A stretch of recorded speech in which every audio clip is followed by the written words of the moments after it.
Les leaders politiques, membres de la coalition gouvernementale et les opposants poursuivent ce lundi 12 juin les discussions autour de la crise haïtienne.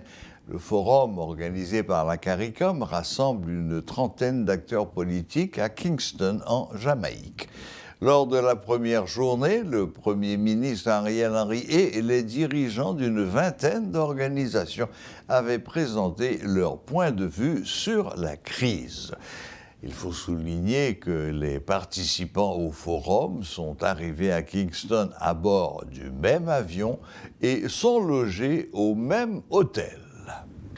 À Kingston, Jamaïque, le Premier ministre haïtien Ariel Henry a souligné qu'aucune solution durable ne peut être imposée par l'étranger. M. Henry prévient les acteurs haïtiens qu'ils ne doivent pas envisager de conquérir le pouvoir sans passer par les élections. Le Premier ministre indique que la voie à suivre est un dialogue entre les Haïtiens devant déboucher sur un projet pour sortir de la crise. Et pour donner la preuve de sa bonne foi, il explique qu'il est prêt à favoriser l'entrée d'autres formations politiques dans la coalition gouvernementale. Toutefois, il prévient qu'il n'y aura pas assez de portefeuilles ministériels pour tous les partis. Certains pensent que l'exercice que nous allons faire ici est inutile et ne mènera à rien de tangible en plus, parce que nous venons de faire la même chose il y a 2 semaines à Port-au-Prince et que nous ne pouvons pas continuer indéfiniment à négocier et à discuter. Mais moi, je crois que chaque fois que des Haïtiennes et des Haïtiens veulent s'asseoir pour discuter pays, il faut toujours répondre présent. Tout le monde sait qu'aucune solution durable pour Haïti ne saurait venir de l'étranger, ni être imposée par d'autres, qu'ils soient de la CARICOM ou d'ailleurs. Il incombe à nous, Haïtiennes et Haïtiens, de trouver entre nous, par nos propres moyens, ce projet national commun susceptible de nous unir pour une renaissance de cette nation. Nous ne sommes pas venus ici pour négocier un accord en plus. Nous sommes là pour nous entendre entre compatriotes qui ont à cœur l'intérêt national sur les prochaines étapes dans la marche de la reconstruction de notre démocratie. Nous sommes entre nous, avec nos frères de la CARICOM. Nous pouvons sereinement nous dire certaines vérités en face sans nous fâcher pour autant. Certains d'entre nous voulaient accéder au pouvoir sans passer par les élections et ont même coopté un président de la République et choisi un nouveau Premier ministre. Pour eux, c'était la meilleure solution. D'autres, dont je fais partie, ont pensé que la solution durable pour notre pays passait par la création d'un environnement sécuritaire propice pour donner la parole au peuple haïtien en vue de choisir librement les femmes et les hommes auxquels ils veulent confier la direction du pays. 2 approches apparemment contradictoires, qui semblent irréconciliables, mais visant tous les deux, je veux le croire, l'intérêt du pays. Il est venu le temps de mettre toutes ces querelles derrière nous et d'aller de l'avant. Lutter pour le pouvoir dans ces conditions, et quel pouvoir? Un pouvoir éphémère à exercer dans des conditions horriblement difficiles, et dire que tous ces débats se déroulent sur un fond d'une insécurité désarmante, de catastrophes naturelles, de résurgence du choléra, d'un environnement international instable, d'une inflation galopante.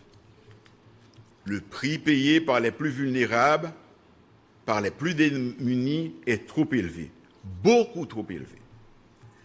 Les enlèvements contre rançon, les assassinats sommaires, le blocage des routes qui empêche la libre circulation des personnes et des biens, l'insécurité alimentaire qui frappe près de la moitié de notre population, soit plus de 5 millions parmi les nôtres.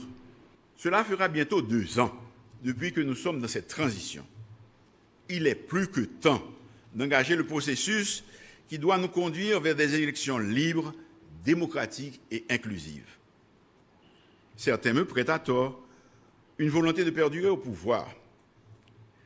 Si les démarches entreprises par le gouvernement avaient abouti, Si tout le monde avait apporté sa pierre à l'édifice, nous devrions être actuellement en période électorale parce que nous aurions eu le temps de revoir notre constitution et de mettre un conseil électoral provisoire en place. L'engagement a été pris devant la nation de procéder à un remaniement au sein du gouvernement. Ce sera fait.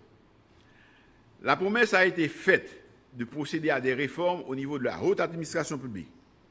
Ce sera fait. Des changements significatifs ont été annoncés pour mettre de l'ordre dans la diplomatie. Ce sera fait. La garantie a été donnée que certains agents intérimaires dans les collectivités locales seraient remplacés. Ce sera aussi fait. Avec le Haut Conseil de la Transition, nous avons donné l'assurance que le Conseil électoral provisoire serait constitué avec des personnalités proposées par divers secteurs de la vie nationale. Nous le ferons bientôt, car nous devons apporter la preuve à nos compatriotes que nous sommes sérieux quand nous disons que nous voulons redonner la parole au peuple pour le choix de sa destinée. Aujourd'hui, une fois de plus, au nom du gouvernement, je tends une main fraternelle à chacun de vous et je vous invite à venir travailler avec nous pour conduire ensemble tous ces changements que je viens de mentionner. Bien entendu, tout le monde ne pourra pas avoir un portefeuille ministériel, mais nous pouvons faire beaucoup de choses ensemble dans l'intérêt national. J'ai besoin du soutien de tous, ou du plus grand nombre, pour combattre l'insécurité et rassurer les pays frères qui envisagent de venir en aide avec nos forces de sécurité. Nous avons besoin d'un consensus national pour éradiquer la corruption, changer les mentalités et inculquer aux uns et aux autres des notions de civisme fiscal et de civisme tout court.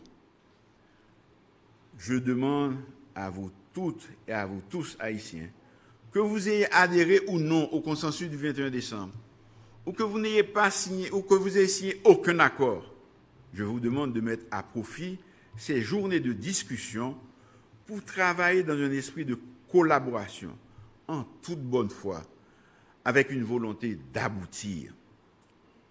Tâchez, autant que possible, garder toute la sérénité que requiert la gravité de la situation de notre pays. Le peuple a les yeux fixés sur nous et attend que nous nous mettions d'accord sur l'essentiel. Pas sur un accord de plus, mais sur des actions concrètes pour aller de l'avant et le sortir du marasme et de la misère abjecte.